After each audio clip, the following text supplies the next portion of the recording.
Islamic Media. صدق الله العظيم. قال رسول الله صلى الله عليه وسلم خيركم من تعلم القرآن وعلمه. तुम शौक से कॉलेज में पढ़ो, पार्क में खेलो, जायज़ है गुब्बारों में उड़ो, चरखे पे झूलो, हर एक सुखन बंदे आजिज की रहे याद, अल्लाह को और अपने हकीकत को न बोलो। অধ্যকার আয়োজিত ঐতিহ্যবাহী নব দিনী শিক্ষা প্রতিষ্ঠান আল রওজান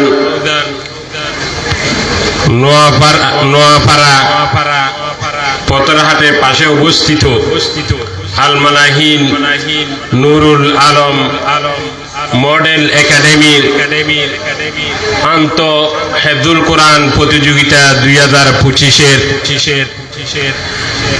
সম্মানিত সভাপতি, উপস্থিত উলামায়ে কেরাম, উপস্থিত হুফাজে কোরআন, বিরাদরানে ইসলাম,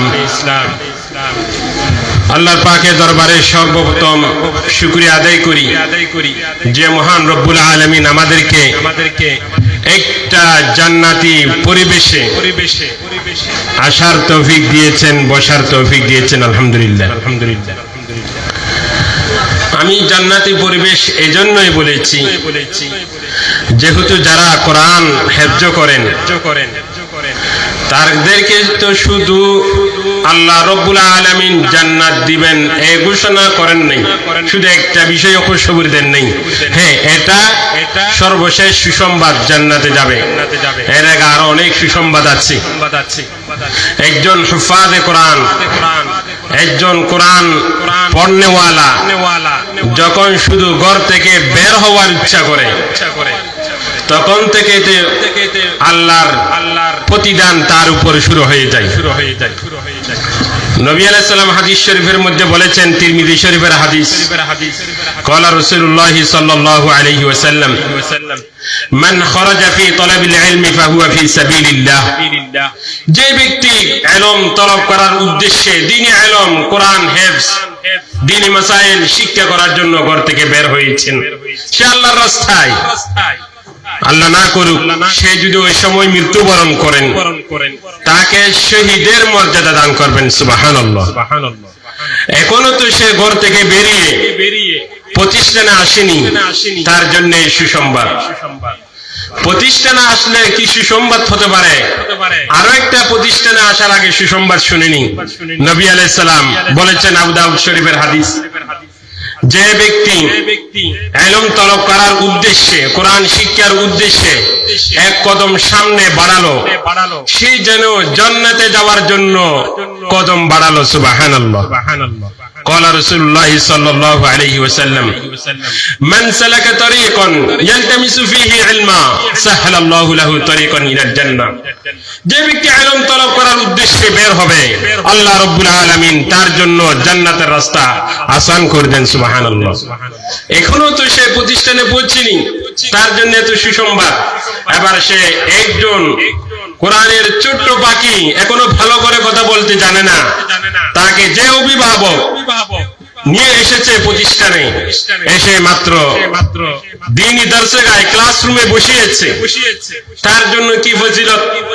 আল্লাহ নবী স্পষ্ট বলেছেন, সে শুধু এসে আলিফ পড়লো, বা পড়লো, একবার বিসমিল্লাহ পড়লো, শিক্ষার উস্তাদের মুখে মুখে বিসমিল্লাহির রহমানির রহিম পড়লো, প্রতিটি অক্ষরের বিনিময়ে 10টি নেকি করে আল্লাহ রাব্বুল আলামিন দান করবেন। সুবহানাল্লাহ। নবী আলাইহিস সালাম স্পষ্ট বর্ণনা করেছেন, ক্বালা রাসূলুল্লাহ সাল্লাল্লাহু আলাইহি ওয়াসাল্লাম মান করাআ হারফান ফালাহু হাসানাতুন ওয়াল হাসানাতু বিআশরি আমসালিহা ওয়া লা আকুলু লাকুম আলিফ লাম মিম হারফুন ওয়ালাকিন আলিফুন হারফুন ওয়া লামুন হারফুন ওয়া মিমুন হারফুন।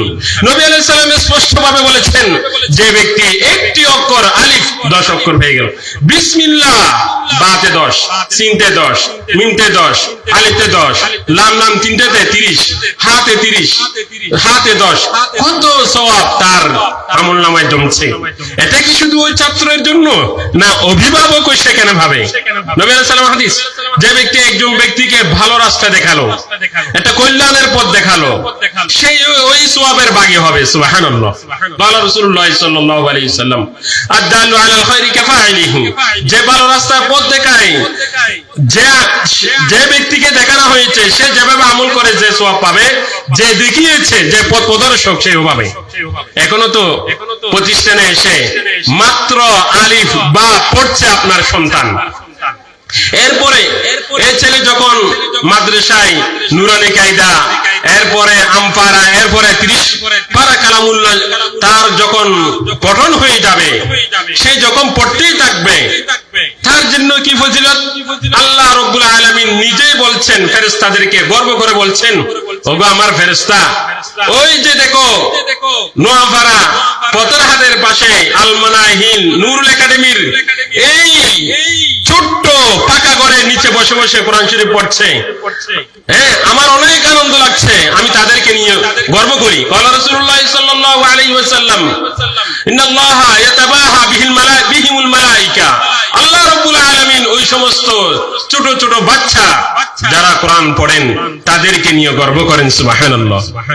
এই যে আপনার সন্তান কোরআন শরীফ পড়ছে, আল্লাহ তাআলা আরশ আজিমে ফেরেশতাদেরকে নিয়ে গর্ব করছে, আর ফেরেশতারা ওই আপনার ছেলের জন্য লাল গালিচা বিছিয়ে দিয়েছে। এটা যদি আমরা চোখে দেখি না, একজন প্রধানমন্ত্রী যদি এই প্রতিষ্ঠানে আসে, আমার মনে হয় চট্টগ্রাম শহর থেকে তাকে লাল পেস্টুন গালিচা দিয়ে বিছিয়ে নিয়ে আসবে। এর চেয়ে বেশি দামি একজন তালিবে ইলমে নবুয়ত যে কোরআন পড়েন, তার জন্য ফেরেশতারা চাদর বিছিয়ে দেন। এগুলো আমার কথা নয়, আবু দাউদ শরীফের হাদিস। ক্বালা রাসূলুল্লাহ সাল্লাল্লাহু আলাইহি ওয়াসাল্লাম, মান সালাকা তারিকান ইয়ালতামিসু ফীহি ইলমা সাহালাল্লাহু লাহু তারিকান ইলাল জান্নাহ ওয়া ইন্নাল মালায়েকা লাতাদউ আজনিহাতাহা রিদান লিতালিবিল ইলম। ওই তালিব ইলমের জন্য ফেরেশতারা লাল গালিচা বিছিয়ে দেন। ফেরেশতারা যে যার জন্য লাল গালিচা বিছিয়ে দিবে, তার মর্তবা কতটুকু হতে পারে? মুহতারাম হাজিরিন, এখনো কি হেফজের কথা বলেছি? এখনো বলিনি। এই যে যে ব্যক্তি কোরআন শরীফ পড়ছে, দ্বীনে ইলম তালাব করছে, তামাম কায়নাতের যত মখলুকাত আছে তার জন্য দোয়া করছে। আবু দাউদ শরীফের হাদিস, ক্বালা রাসূলুল্লাহ সাল্লাল্লাহু আলাইহি ওয়াসাল্লাম, ওয়া ইন্নাল আলাম লা ইস্তাগফির লাহু হাত্তা আল হিতাম ফি জাওফিল মা।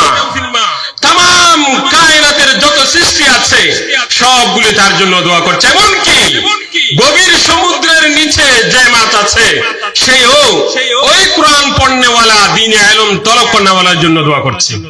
এখনো কি কোরআন শরীফ হেফজ করেছে? না, করেনি। এগুলো তো সব হাদিসের ভাষায় বলছি আপনাদেরকে। যে ব্যক্তি কোরআন পড়তে পড়তে হেফজ করেছে, হেফজ যখন সে শেষ করেছে, তার কি মর্তবা? আল্লাহ নবী হাদিস, ক্বালা রাসূলুল্লাহ সাল্লাল্লাহু আলাইহি ওয়াসাল্লাম, মান ক্বারাআল কুরআনা ফাস্তাগফারাহু ফাআহাল্লা হালালাহু ওয়া হারামা হারামাহু আদখালাহু আল্লাহুল জান্নাহ ওয়া শাফাআহু মিন আহলি বাইতিহি কুল্লুম ক্বাদ ওয়াজাবাত লাহুন নার। আল্লাহ রাব্বুল আলামিন, আল্লাহ নবী স্পষ্ট বলেছেন, যে ব্যক্তি কোরআন মুখস্থ করলো, এই কোরআন অনুযায়ী চললো, সে জান্নাতে যাবে। শুধু সে একলা জান্নাতে যাবে না, এই ছেলের অভিভাবক, এই ছেলের আত্মীয় স্বজন, যাদের জন্য কাল কিয়ামতে জাহান্নামের ফয়সালা হয়ে গিয়েছে, সে জাহান্নামে যাবে। এইরকম 10 জন জাহান্নামী ব্যক্তিকে ওই হাফিজে কোরআনের সুপারিশ ক্রমে আল্লাহ রাব্বুল আলামিন জান্নাত দান করবেন। সুবহানাল্লাহ। শুধু এতটুকুই না, আমি তো এখন পরকালে গুলি বলছি, বা আল্লাহ রিলেটেড যেগুলি সওয়াবের কাছে এগুলি বলছি। একজন হাফিজুল কোরআন যখন সে হাসরের মাঠে হাঁটবে অন্ধকার, তখন তার মুখ থেকে এমন আলো ছড়াবে, সূর্যের আলোর চেয়ে সেই আলো তীব্র গতিতে হবে। সুবহানাল্লাহ। এই হলো যারা হাফিজুল কোরআন, যারা কোরআন হেফজ করেন। শুধু এতটুকু নয়, হাফিজুল কোরআন জান্নাতের সর্বোচ্চ স্থানে থাকবে। নবী আলাইহিস সালাম হাদিসে এগুলি সাক্ষী দেয়। অতএব মুহতারাম হাজিরিন, এই যে আজকে কোরআন শরীফ শুনছি, আমার মন ভরে গেল। এই যে ছোট ছোট হাফেজরা কি কিভাবে কত সুন্দর করে কোরআন শরীফ মুখস্থ করছে, চোখের পানি চলে এসেছে। এটাই তো আল্লাহর কোরআনের সর্বোত্তম বৈশিষ্ট্য। পৃথিবীতে যত গ্রন্থ আছে, বাইবেল বলো, ইনজিল বলো, তাওরাত বলো, অন্যান্য ধর্মের যত গ্রন্থ আছে, এগুলি কেউ যদি সারা জীবন নিজের হায়াতকে এই গ্রন্থগুলি যদি মুখস্থ করার পিছনে সম্বন্ধে মুখস্থ করতে পারবে না, রাখতে পারবে না একমাত্র কোরআন শরীফ ছাড়া। এটা হচ্ছে কোরআন মজিদের মুজিজা। সুবহানাল্লাহ। হাকা কুরআনান মুবিনান লাম ইয়াজাল ইজাজুহু মুযু নাযাল মিনহু ইজাজুল কালামি কদ বাদা মা বিহি খুসসাস ওয়া খাতমির রুসুল। এই কোরআন সর্বশ্রেষ্ঠ মহাগ্রন্থ। এই কোরআন মুখস্থ করার একমাত্র বৈশিষ্ট্য উম্মত মুহাম্মদীকে আল্লাহ তাআলা দিয়েছেন। সুবহানাল্লাহ। মুহতারাম হাজিরিন, এ হলো আমাদের কোরআন যদি ধরি পরকালের এই অবস্থা। এবার আসেন দুনিয়াতে। একজন হাফিজুল কোরআন হেফজ করে, সে যখন কোরআন শেষ করার পরে সে যখন আবার কোরআন নিয়ে রিচার্জ করবে, এতক্ষণ তো পড়লো শুধু কোরআনের মুতুন, আলফাজ, এগুলো মুখস্থ করেছে। এবার শুরু হবে হেফজ করার পরে কোরআন নিয়ে গবেষণা। শুধু মুখস্থ করার ফজিলত যদি এতটুকু হয়, এবার যারা কোরআন নিয়ে রিচার্জ করে তাদের ফজিলত কতটুকু হবে? এজন্য আল্লাহ রাব্বুল আলামিন কোরআন শরীফে স্পষ্ট বলেছেন, কুল হাল ইয়াস্তাবিল্লাযিনা ইয়ালামুনা ওয়াল্লাযিনা লা ইয়ালামুন। যারা জানে, দ্বীনে ইলম জানে, দ্বীনি মাসাইল জানে, তাদের সমান। আর যারা জানে না, তারা কোনোদিন এক বরাবর হবে না। যারা কোরআন পড়েন, কোরআন অনুযায়ী আমল করেন, কোরআনকে রিচার্জ করেন, তাদের প্রতিটি রিচার্জের বদৌলত দুনিয়ার আর কোন নিয়ামত হতে পারবে না। অতএব সম্মানিত হাজিরিন, আমরা যে যে অবস্থায় থাকি না কেন, আমরা আমাদের সন্তানদেরকে কোরআন শিক্ষার প্রতি আগ্রহ করব, কোরআন শিক্ষার প্রতি উদ্বুদ্ধ করবো। এটা আমার নাজাতের উসিলা, এটা আমার দুনিয়া অর্জনের উসিলা। একজন কোরআন হাফেজ কোরআন কোনোদিন বেইজ্জত হয় না।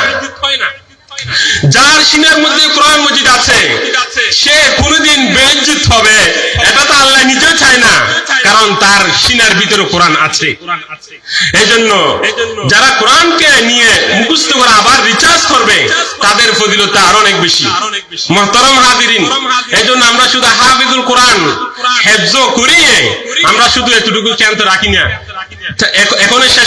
এখানে আমরা শেষ করি না। আমরা এদের জন্য ব্যবস্থা করে রেখেছি কোরআন রিচার্জ করার প্রাইমারি লেভেল, প্রাইমারি স্তর। এই যে আল মানাহিল নুরুল আলম একাডেমিতে হেফজুল কোরআন আছে, হেফজ বিভাগ আছে। এরা আবার এখান থেকে হেফজ করে আবার আরেকটা লেভেলে চলে যাবে, সেটাকে আমরা বলি প্রথম স্তরে, যে প্রথম বর্ষ, দ্বিতীয় বর্ষ, যেখানে কোরআন বুঝার জন্য প্রাইমারি নলেজ দেওয়া হবে। আল মানাহিল নুরুল একাডেমি ইনশাআল্লাহ আগামী দিন থেকে যারা হেফজ করবে, হেফজ করনেওয়ালাদের জন্য আবার হেফজ কোরআনকে রিচার্জ করার যে সমস্ত জ্ঞান, এগুলো চর্চা আবারও ইনশাআল্লাহ শুরু করতে যাবে। অতএব মুহতারাম হাজিরিন, আপনারা যারা এখানে আছেন, যারা গার্ডিয়ান উপস্থিত হয়েছেন, এই প্রতিষ্ঠানকে আপনারা ছোট ভাববেন না। এই প্রতিষ্ঠান আস্তে আস্তে বড় হবে। প্রথম শ্রেণী, দ্বিতীয়, তৃতীয়, চতুর্থ পর্যায়ক্রমে যাবে। যদ্দূর এলাকার চাহিদা থাকবে, যদ্দূর ছাত্র সমাজের চাহিদা থাকবে, এদ্দূর অত্র প্রতিষ্ঠান ব্যবস্থা করবে ইনশাআল্লাহ। অতএব এলাকা তো অনেক গৌরব, তারা সবাই নিজেকে নিজে এই প্রতিষ্ঠান নিয়ে গর্ব করতে পারবে। একদিন এমন একটা সময় আসবে, আপনার বাড়ি কোথায় এ দুর্বল হবে যে আল মানাহিল একাডেমির পাশে, এই পরিচয় আপনার জন্য যথেষ্ট হবে। মুহতারাম হাজিরিন, এই যে এটা বললাম কোরআন চর্চা, মতনান, কোরআনকে বুঝতে হবে, আবার তৃতীয় স্টেপে এসে কোরআন অনুযায়ী আমল করতে হবে। এখানে এসে আমাদের ঘাটতি। একজন কোরআন পড়নেওয়ালা কোরআন পড়ে সে যখন আমল করতে পারে, সেটাই হচ্ছে কামিয়াবি। আমাদের সমাজে, আমাদের আজকের এই পৃথিবীতে, আজকের এই দুনিয়ায় এই কোরআন কেন এত আলো ছড়াচ্ছে, এই কোরআন কেন মুখস্থ করছে, এই কোরআনকে নিয়ে কেন মুসলমানরা আঁকড়ে ধরছে, আজকে সারা দুনিয়ার ইসলাম বিদ্বেষীদের মাথা খারাপ। তারা যারা ইসলামী জ্ঞান অর্জন করে, এখান থেকে দূরে রাখার জন্য বিভিন্ন অপসংস্কৃতি আমাদের উপর চালিয়ে দিয়েছে। কোরআন যে বিধান আমাদের জন্য দিয়েছে, সেই বিধানের বিরুদ্ধে তারা একটা নতুন ফ্যাশন দাঁড় করিয়ে দিয়েছে। কোরআন আমাদেরকে সবসময় উদ্বুদ্ধ করে একজন চরিত্রবান হতে। একজন ব্যক্তি কোরআন পড়ে, কোরআন অনুযায়ী চলবে, ঈমান হারা হবে না, ঈমানের উপর অটল থাকবে।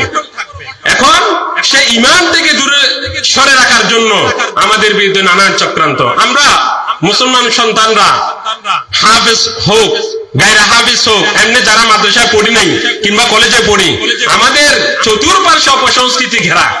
আমাদের কোরআন থেকেই আমরা পড়ি, আমরা মুসলমান হিসেবে কোরআন পড়ি, কিন্তু কোরআনের মর্মার্থ, কোরআনের বিধান অনুযায়ী আমরা আমল করি না।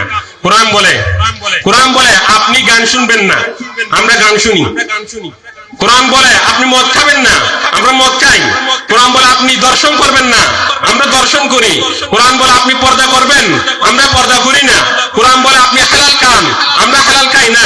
কোরআন বলে আপনি ঘুষ খাবেন, আমরা ঘুষ খাই। সমস্ত বিধানগুলি আমরা মুখে বলি, পড়ি, কিন্তু এগুলি অনুযায়ী আমল করি না। কি আমরা শুধু একটাই আমল করি, আমরা জানি দিন ইসলামকে মনে করি শুধু নামাজটা পড়লে হয়ে যাবে, শুধু কোরআনটাই বললে হয়ে যাবে।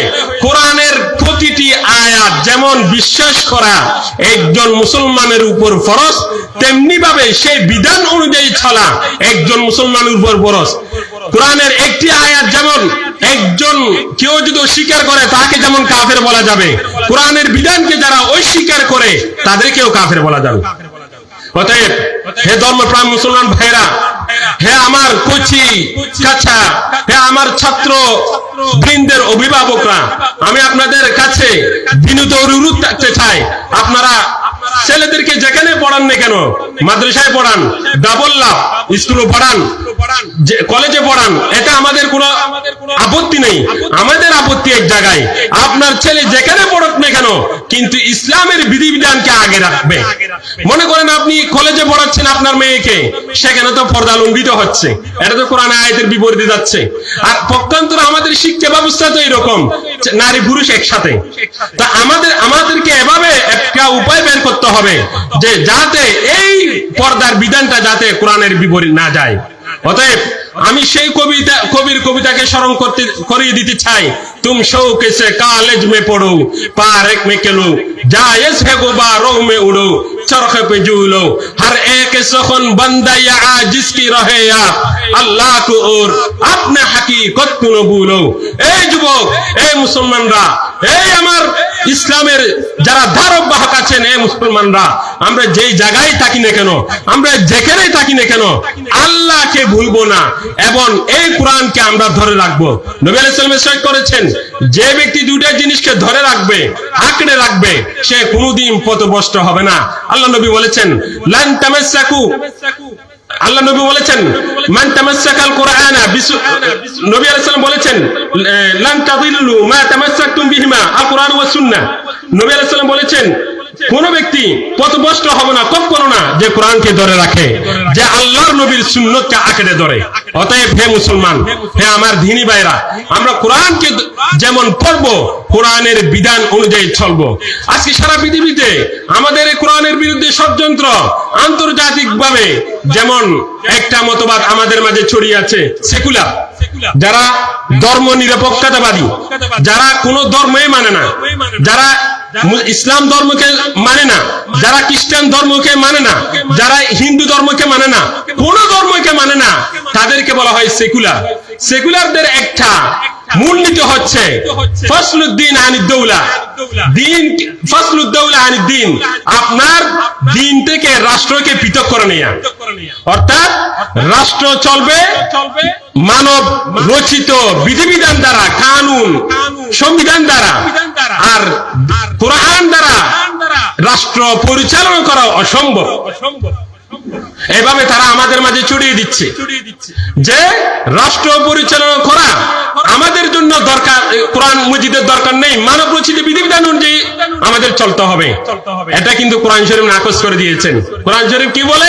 কোরআন শরীফে বলেছে, হে মুসলমান, যখন তুমি প্রেসিডেন্ট হবে, যখন তুমি প্রধানমন্ত্রী হবে, সর্বপ্রথম তোমাদের কাজ হবে নামাজ কায়েম করা, যাকাত কায়েম করা, সৎ কাজের আদেশ করা, অসৎ কাজ থেকে দূরে রাখা, নিষেধ করা। আল্লাহ রাব্বুল আলামিন কোরআন শরীফে বলেছেন, আল্লাযীনা ইম্মাক্কানাহুম ফিল আরদ আকামুস সালাহ ওয়া আতাউয যাকাহ ওয়া আমারু বিল মা'রুফ ওয়া নাহাউ আনিল মুনকার। মুসলমান যখন রাষ্ট্র ক্ষমতায় যাবে, একজন মুসলমান যখন রাষ্ট্র ক্ষমতা পাবে, ওই প্রধানমন্ত্রী ওই মুসলমানের সর্বপ্রথম কাজ হচ্ছে নামাজ প্রতিষ্ঠা করা, 2 নম্বর যাকাত প্রতিষ্ঠা করা, 3 নম্বর সৎ কাজের আদেশ, 4 নম্বর অসৎ কাজের নিষেধ।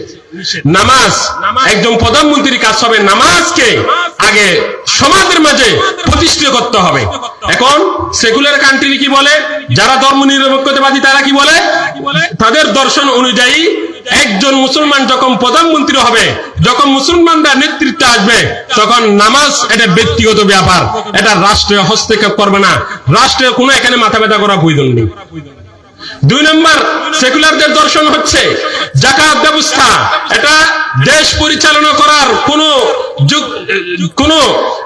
ভ্যালু রাখে না, কোনো যোগ্যতা রাখে না। মনে রাখবেন, ইসলামী স্টেট, ইসলামী কান্ট্রি পরিচালনা করার জন্য অর্থনৈতিকভাবে স্বয়ং সক্রিয় যে যাকাতের যে ভূমিকা অর্থনীতির ক্ষেত্রে, এটা হচ্ছে অবিস্মরণীয়। ধরুন, যাকাত যদি আমাদের প্রতিটি নাগরিক যদি যাকাতকে আদায় করে, সমাজে কোনো গরিব থাকবে না। এটা অনেক লম্বা গবেষণা। আমি একটা উদাহরণ দিই। আপনাদের সমাজে 100 পরিবার মিলে একটা সমাজ, 5 জন গরিব মানুষ আছে, 5 জন গরিব মানুষ আছে। এখন 100 জনের মধ্যে যদি 95 জনের যাকাত আসে, ওই টাকাগুলি যদি তোলে, ওই 5 জন ব্যক্তিকে 5টা জিনিস, গাড়ি, ব্যাংগাড়ি, রিক্সা, অটো রিক্সা, এগুলি যদি কিনে দেন, ওই 1 বছরে 5 জন গরিব একদম তারা গরিব আর থাকবে না। তারা নিজে কর্মসংস্থান, নিজে কাজকর্ম করার উপায় তাদের হয়ে যাবে। এখন আমরা কি করি, ওই যাকাত আসলে 10 টাকা 5 টাকা সিঁড়ি সিঁড়ে মসজিদের দরজা দিই। এগুলি ইসলাম এভাবে সমর্থন করে না। এমন একটা ব্যবস্থা করতে হবে রাষ্ট্রে যে এই যাকাত নিয়ে সমাজে যাতে কোনো গরিব থাকতে পারবে না। এটা যদি 100% যদি বাস্তবায়ন হয়, মুসলিম কান্ট্রিতে কোনো গরিব মানুষ থাকার কথা না। এই যে এভাবে ইসলাম বলে, তুমি সৎ কাজের আদেশ, নামাজ পড়ো, রোজা রাখো, ভালো কাজ করো, পিতামাতার সেবা করো, অসৎ কাজ, দুর্নীতি, চুরি, ডাকাতি, ধর্ষণ, এই জাতীয় কাজ থেকে দূরে থাকো। এটা হচ্ছে মেইন ফর্মুলা। এটা কিন্তু ধর্ম নিরপেক্ষতাবাদীরা চায় না। অতএব কত বিষয় যে ধর্ম নিরপেক্ষবাদীরা আমাদের সংস্কৃতিকে কেড়ে নিয়ে তাদের সংস্কৃতিতে রূপান্তর করেছে, শেষ নেই। আমি যদি উদাহরণ দিতে চাই, আরো অনেক উদাহরণ দিতে পারবো, সময় সংক্ষেপেই। এই জন্য আমরা আমাদের জীবনে কোরআনকে ধরে রাখতে হবে, কোরআনের বিধান অনুযায়ী চলতে হবে। মনে রাখতে হবে, ইন্নাদ-দীনা ইনদাল্লাহিল ইসলাম, আল্লাহর কাছে একমাত্র মনোনীত ধর্ম হচ্ছে ইসলাম। আর ইসলামের মূল সংবিধান হলো কোরআন। এই কোরআনকে যারা আঁকড়ে ধরবে, এই কোরআন অনুযায়ী যারা দেশ পরিচালনা করবে, সমাজ পরিচালনা করবে, সেই সমাজে কোনোদিন বিশৃঙ্খলা, সেই সমাজে কোনোদিন হানাহানি, সেই সমাজে কোনোদিন ডাকাতি, খুন খারাপি হবে না। আমি একটা উদাহরণ না বলতে চাইছি, তবুও দিই। যেমন আমাদের দেশে প্রতিনিয়ত হত্যার ঘটনা ঘটে, বিনা অপরাধে, বিনা যুক্তিতে, কোন অপরাধ ছাড়া ইচ্ছাকৃতভাবে দিন দুপুরে মানুষকে হত্যা করে। এই হত্যা পিছনে, এই হত্যা চলমান রয়েছে, দিন দিন বাড়ছে। এটা কেন? এই হত্যায় বিচার যদি কোরআনের আলোকে করা হতো, তাহলে এই হত্যা একদিনে বন্ধ হয়ে যেত। কারণ কোরআন বলে যে হত্যা করেছে দেরি নেই, সাথে সাথে চিহ্নিতকারীকে, হত্যাকারীকে চিহ্নিত করে ওপেন ময়দানে সমস্ত মিডিয়াকে আধুনিক যুগে দেখে তাকে ওপেনলি সে যে উপায়ে হত্যা করেছে সে উপায়ে তাকে হত্যা করতে হবে। এটা হচ্ছে ইসলামের বিধান। এইরকম যদি সরকার যদি হাতে নেয়, এই বিধানটা যদি সরকার প্রয়োগ করে, আগামী দিনে কোনোদিন এখানে হত্যার মতো জঘন্যতম অপরাধ ঘটবে না। এভাবে ধর্ষণের শাস্তি ইসলামে পাথর মেরে মেরে নিক্ষেপ করে যাদেরকে হত্যা করতে বলেছে আল্লাহর নবী স্পষ্ট বলেছেন তিন ব্যক্তিকে হত্যা করতে হবে। সাইয়্যিবুল জানি, যারা পরকীয়া করে, যারা জেনা করে, ব্যভিচার করে, ইসলামের মানদণ্ডে যদি তাদেরকে শাস্তি দেওয়া হয়, আগামী দিনে আমাদের নারীরা সমাজে, রাস্তায়, বাজারে, চিকিৎসায়, যে কোনো প্রয়োজনে কাজে যদি বের হতে চায় নির্ভয়ে বের হতে পারবে। আমি যদি এভাবে উদাহরণ দিতে চাই, বিভিন্ন কান্ট্রি, সৌদি আরবের উদাহরণ দিতে পারি। তাদের এই বিধানগুলি থাকার কারণে একজন নারী রাত্রে 12টা 1টা বাজে যদি বের হয়, সে দর্শনের শিকার হওয়ার 1% সন্দেহ নেই। কারণ তারা সবাই জানে এটা যদি মিডিয়া এসে যায়, পুলিশ দেখে, তাহলে কালকে আমাকে এভাবে বিচার করবে, আমাকে হত্যা করবে। এটা হচ্ছে কোরআনের বিধিবিধান। আর মানব রচিত বিধিবিধান, একজনকে হত্যা করেছে, হত্যা করার পরে সে আদালতে মামলা দায়ের করবে, আবার উকিল ধরবে, আবার উকিলকে টাকা খাওয়াতে হবে। সেটা রায় আস্তে আস্তে মামলা মোকদ্দমা হতে হতে 6 মাস 1 বছর শেষ, সেটা আবার বিচার প্রক্রিয়া শুরু। এমন অনেক ঘটনা আমরা দেখেছি, 5 বছর হচ্ছে এরকম বিচার এখনো আদালতে কোনো সিদ্ধান্তে যেতে পারেনি। হ্যাঁ, আর সিদ্ধান্ত যদি যায়, সে হত্যাকারী, সে যদি প্রমাণিত হয়, তাকে আবার রাষ্ট্রপতি ক্ষমা করার অধিকার রাখে। এটা কিন্তু ইসলাম সমর্থন করে না। ইসলাম বলে যে হত্যা করেছে, তাকে যদি, যাকে হত্যা করা হয়েছে তার অভিভাবকগণ যদি ক্ষমা করে, ক্ষমা হবে। কিন্তু প্রচলিত যেটা বিধিবিধান, যে রাষ্ট্রপতি ক্ষমা করলে ক্ষমা হয়ে যাবে, এটা ইসলাম সমর্থন করে না। ইসলাম সমর্থন করে যে ব্যক্তিকে হত্যা করা হয়েছে, সে ব্যক্তির অভিভাবক যদি ক্ষমা করে, সে ক্ষমার প্রাপ্য। এভাবে যদি কোরআন অনুযায়ী যদি ইসলামী স্টেট চলে, আমাদের শান্তি অনিবার্য। আমাদের নারী জাতিরা নির্ভয়ে নিজের কাজের জন্য বের হতে পারবে। আফসোস হয়, এই কোরআনের যখন আমরা কথা বলি, তখন এক শ্রেণীর মহিলারাও আমাদের উপর খেপে যায় যে আমাদেরকে স্বাধীনতা দেয়নি। স্বাধীনতা না দিয়ে বলে তারা রাস্তায় মিছিল, মিটিং, সাংবাদিক সম্মেলন করে। ইসলাম, আপনারা এভাবে বলেন ইসলামে যে অধিকার আমাদেরকে দিয়েছেন, ন্যায্য অধিকার, এটা চান। সমান অধিকার না, সমান তো কোনোদিন হবে না নারী পুরুষ। এটা আপনারা নিজের শরীরের গঠন দিকে থাকলে তো বুঝাতে পারেন। অতএব ন্যায্য অধিকার চাই, এটাই বলুন। এটাই ইসলাম চাই, যে নারীদের ন্যায্য অধিকার। এটা ইসলাম যথাযথ দিয়েছে। ইসলাম যেভাবে দিয়েছে সেভাবে আর কোন সমাজ ব্যবস্থা, আর কোন ধর্ম দিতে পারে নাই। ইসলাম যেভাবে দিয়েছেন। আমি একটা উদাহরণ দিই। এই যে আমাদের মোহর, বিবাহ করার সময় যে মোহর দেয়, এই মোহরটা নারীদের স্পেশাল, এটা নারীদের জন্য, এটা মোকাবেল, পুরুষদের কোনো অধিকার নেই। একজন পুরুষকে মোহর এভাবে দিতে হবে, এভাবে আদায় করতে হবে, যেভাবে অন্যজন থেকে কর্জ নিলে যেভাবে আদায় করতে হয়। আমরা তো সমাজে মনে করি বিয়ে করেছি খুব গর্বের সহিত বিয়ে করেছি, 20 লাখ টাকা কাবিন দিই, 30 লাখ টাকা কাবিন দিই, এটা নিয়ে আরো গর্ব করে। এটা গর্ব করা, এটা ইসলাম সমর্থন করে না।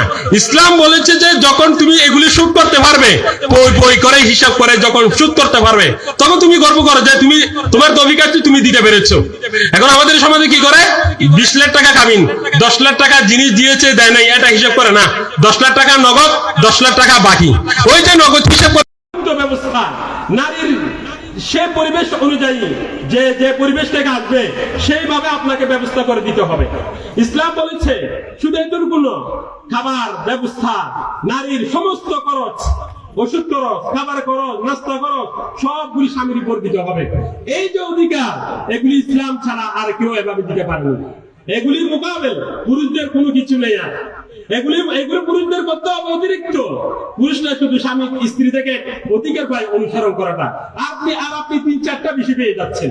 এগুলি ইসলাম সবসময় মেয়েদেরকে বেশি দিচ্ছে। ইসলাম স্বামীর থেকেও দিচ্ছে। ইসলাম আবার মেয়েদেরকে বাবার বাড়ি থেকে নিঃস্ব দিচ্ছে, অর্ধেক দিচ্ছে, পুরুষের অর্ধেক। আবার স্বামীর থেকে পাবে সম্পদ, যদি স্বামী মারা যায়। আবার ওদিকে ছেলে থাকলে ওখান থেকে পাবে। 3 দিক থেকে নারীরা সম্পদ পায়, আর পুরুষরা শুধু পায় 1 দিক থেকে। ইসলাম আর কিভাবে নারীদের অধিকার দিবে? যেভাবে ন্যায্য অধিকার দেওয়া দরকার নারীদেরকে, সেভাবে ইসলাম দিয়েছে। এগুলি ইসলাম কোরআন মজিদের মধ্যে স্পষ্ট করে ঘোষণা করেছে। মনে রাখবেন, আল্লাহর যে সমস্ত বিধিবিধানগুলি আছে, যেমন নামাজ, রোজা, হজ, যাকাত, আল্লাহ কোরআনে এটুকু বলেছে যে আকিমুস সালাত, নামাজ পড়ো, এটুকু বলেছে কোরআন। নামাজ কিভাবে পড়বে, কয় রাকাত, সুন্নত কি রকম, ওয়াজিব কি রকম, এগুলি কোরআনে বলে নেই। কোরআনে ইবাদতের ক্ষেত্রে শুধু আকিমুস সালাত, যেহেতু এই নামাজটা বাইনাল ইবাদ ওয়া বাইনাল্লাহ, এটা আল্লাহ এবং আল্লাহর বান্দাদের মাঝে, এটাকে শুধু একটা শব্দ দিয়ে বলেছেন যে নামাজ প্রতিষ্ঠা করো। কিন্তু হুকুকের ক্ষেত্রে নারীদের যে সমস্ত হক মানুষ মানুষের মাঝে, যেমন যে সমস্ত হক বান্দা বান্দার মাঝে, আল্লাহ রাব্বুল আলামিন এগুলি বিতাফসীল ব্যাখ্যা করে বলেছেন। যেমন নারীদের অধিকার সম্পর্কে আল্লাহ রাব্বুল আলামিন স্পষ্ট করে বলেছেন যে আর-রিজালু কাওয়ামুনা আলান নিসা বিমা ফাদ্দালাল্লাহু বা'দাহুম আলা বা'দিন ওয়া বিমা আনফাকু মিন আমওয়ালিহিম ফাস-সালিহাতু কানিতাতুন হাফিজাতুন লিল গায়ব ওয়াল্লাতী তাখাফুনা নুশুযাহুন্না ফা'iদুহুন্না ওয়াহজুরুহুন্না ফিল মাদাজি' ওয়াদরিবুহুন্না ফাইন আতা'নাকুম ফালা তাবগু আলাইহিন্না সাবিলা। কত সুন্দর করে বলেছেন। আরো পরে গিয়ে বলেছেন ওয়া ইন খিফতুম আল্লা তুকিমা হুদুদাল্লাহ, এতে বলেছেন। এইভাবে নারীদের পুরুষদের যে অধিকারগুলি এগুলো স্পষ্ট বর্ণনা করেছেন। অর্থাৎ মানব জাতি রিলেটেড একজন আরেকজন যেগুলো হুকুকাত আছে এগুলো স্পষ্ট করে কোরআন মজিদের মধ্যে তাফসীল আকারে বর্ণনা করেছেন। যেগুলো আল্লাহর সাথে সম্পর্ক সেগুলি শুধু মুজমাল, শুধু দুই এক শব্দ বলে দিয়েছেন। তাইলে এবার বলুন, ইসলাম মানব অধিকারকে প্রাধান্য দিয়েছেন না আল্লাহর ইবাদতকে বেশি প্রাধান্য দিয়েছেন? মানব অধিকারগুলিকে বেশি ভালো করে বিশ্লেষণ করে বলেছেন। হ্যাঁ, নামাজ কিভাবে পড়বেন এটা সুন্নতের আলোকে বিশাল অ্যানালিসিস আছে, বিশাল ব্যাখ্যা আছে। নামাজ কেমনে পড়বেন, কত রাকাত হবে, আল্লাহর নবী স্পষ্টভাবে বলেছেন। কিন্তু স্বামী স্ত্রী কিভাবে চলবে, পিতা ছেলের উপর কি অধিকার রাখে, ছেলে পিতার উপর কি অধিকার রাখে, এগুলি কোরআনে স্পষ্ট করে বর্ণনা করেছেন। অতএব কোরআন মানব জাতির সমস্যার দিকে বেশি গুরুত্ব দিয়েছেন। এটা হচ্ছে আমাদের আল কোরআনের আলো, এটা হচ্ছে সে আল কোরআন যে কোরআনকে ধরলে মানুষের ব্যক্তিগত জীবন, মানুষের সামাজিক জীবন, মানুষের পারিবারিক জীবন, এমনকি একটা পূর্ণাঙ্গ রাষ্ট্র পরিচালনা করতে একটা কোরআনই যথেষ্ট। আপনি কি কোরআনে মনে করেন নাই ভূগোল নেই, কেমিস্ট্রি নেই, গণিত নেই? সবগুলি তো কোরআনে আছে। এই যে কিভাবে সূর্য প্রতিদিন উঠে, সূর্য উদিত হয় আবার অস্ত যায়, এগুলিকে কোরআন শরীফে স্পষ্ট বলেননি? কোরআনে কি ভূগোলের আলোচনা নেই? আছে। আল্লাহ রাব্বুল আলামিন বলেছেন ওয়াশ-শামসু তাজরি লিমুস্তাকাররিন লাহা যালিকা তাকদীরুল আজিজিল আলীম ওয়াল কামারা কদ্দারনাহু মানাজিলা হাত্তা আয়াদা কাল উরদুনিল কদিম। এই যে সূর্য নিয়ে একটা নীতিমালা আল্লাহ রাব্বুল আলামিন এখানে দিয়েছেন। এখান থেকেই তো বৈজ্ঞানিকরা রিসার্চ করে আজকে জ্যোতির্বিদ্যা যত বিদ্যা আছে সবগুলি তারা বের করেছেন। আমরা যদি বিজ্ঞানের পথে যাই, বিজ্ঞান তো সর্বপ্রথম আবিষ্কার করেছেন মুসলমানরা। এই যে ওষুধ আমরা খাই, এগুলি সর্বপ্রথম আবিষ্কার করেছেন মুসলমানরা। এই মুসলমান থেকে বিধর্মীরা তারা নিয়েছে। আপনি ইবনে সিনার কথা বলেন, ইবনে খালদুনের কথা বলেন, বিজ্ঞান যদি হাসবে বৈজ্ঞানিক সবগুলি আগে মুসলমানরা ছিল। হ্যাঁ, আমাদের একটা দুর্ভাগ্য, আমরা মুসলমানদের মাঝে একটা দুর্ভাগ্য, আমরা সেই সোনালী যুগকে হারিয়ে ফেলেছি। আমরা ইসলামের সংস্কৃতিকে তাদের সংস্কৃতির সাগরে আমরা ভাসিয়ে দিয়েছি। আমরা ওই অনিসলামিক যে ইসলাম বিদ্বেষীদের কালচার গুলি আমরা সহজে গ্রহণ করি। আমরা পুরুষ বলো, আমরা যুবকরা তো আরো এটার প্রতি আরো এগিয়ে যাই। এই যে যেমন পোশাকের ব্যাপারে বলি, যেমন আমরা এই যে প্যান্ট পরি, ইসলামে একটা লেবাসের ব্যবস্থা আছে। পুরুষদের জন্য বলো, নারীদের জন্য বলো, ইসলামে একটা লেবাসের ব্যবস্থা আছে। পশ্চিমাদের একটা আছে। কিছু বছর আগে থেকে ধরে আমাদের যুবক ভাইয়েরা প্যান্ট পরে জানেন কিরকম? ওই যে এই হাঁটুর দিকে ফাড়া। হ্যাঁ, এটা বিধর্মীদের থেকে নিয়ে, এটা কারো ফ্যাশন বুঝে বাজারে গেলে সেটা আরো দাম বেশি পড়ছে। আমরা মুসলমানরা এই প্যান্ট দিয়ে নামাজ হবে না। মনে রাখবেন, অপসংস্কৃতি যারা ইসলামের মধ্যে চালু করে তাদের একটা উদ্দেশ্য থাকে যে ইসলামের একটা মূল ভিত্তি, একটা আকীদা যাতে সেখানে নিমিষে শেষ হয়ে যায়। ওই যে প্যান্ট একটা বের করলো ফাড়া, এটার মাধ্যমে শুধু সে পড়বে না, এটা মুখ্য উদ্দেশ্য না। এটার কারণে তার ইবাদত শুদ্ধ হবে না, এই যে নামাজটা শেষ করে দিলাম। আরো অনেক লম্বা কথা। অতএব আমরা কোরআনে হেফজ করব, হেফজের পাশাপাশি কোরআনের অর্থ পড়ব এবং সেই বিধিবিধান অনুযায়ী সর্বস্তরের মুসলমানদেরকে মেনে চলতে হবে। আমরা কিছু সংখ্যক আলেম আপনাদেরকে বলে দিব যে এটা এইরকম, এটা এইরকম, ফালিউবাল্লিগু শাহিদ আল গায়ব, এবং আমরা বলে দিব। কিছু তাহলে আলেম এসে সমাজে দাওয়াত দিবে, তাবলীগ করবে, দ্বীনের কথা বলবে, এগুলো আমাদেরকে বিশেষ শ্রবণ করতে হবে। অতএব আমরা কোরআনকে মুখস্থ করাবে, ছেলে সন্তানদেরকে মাদ্রাসা পাঠিয়ে দেব, এবং আমরা এই ছেলে সন্তানদের থেকে ইসলামের বিধিবিধানগুলি আমরা এই অনুযায়ী চলবো। বিশেষ করে ইসলামের যে সমস্ত বইগুলো আছে এগুলো পড়বো। একটা মারিফুল কোরআন রাখবেন নিজেদের করে, বাংলার উপর আছে। যারা অভিভাবক এখানে আসছেন, এটা কোরআন অনুবাদ রাখবেন করে, এটা নবী আলাইহিস সালামের জীবনে রাখবেন, আর রাহিকুল মুকতুম ছোট ছোট এই ইতিহাসের বইগুলো আপনারা রাখবেন। এটা বুখারী শরীফের অনুবাদ রাখবেন, সবগুলো বাংলা হয়েছে। এগুলো আমরা কেন রাখতে পারবো না?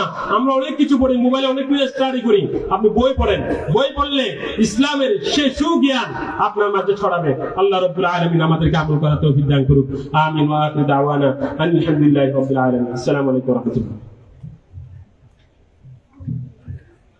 অসংখ্য অসংখ্য ধন্যবাদ হযরত মহোদয়কে আমাদের সামনে গুরুত্বপূর্ণ বক্তব্য প্রদান করার জন্য।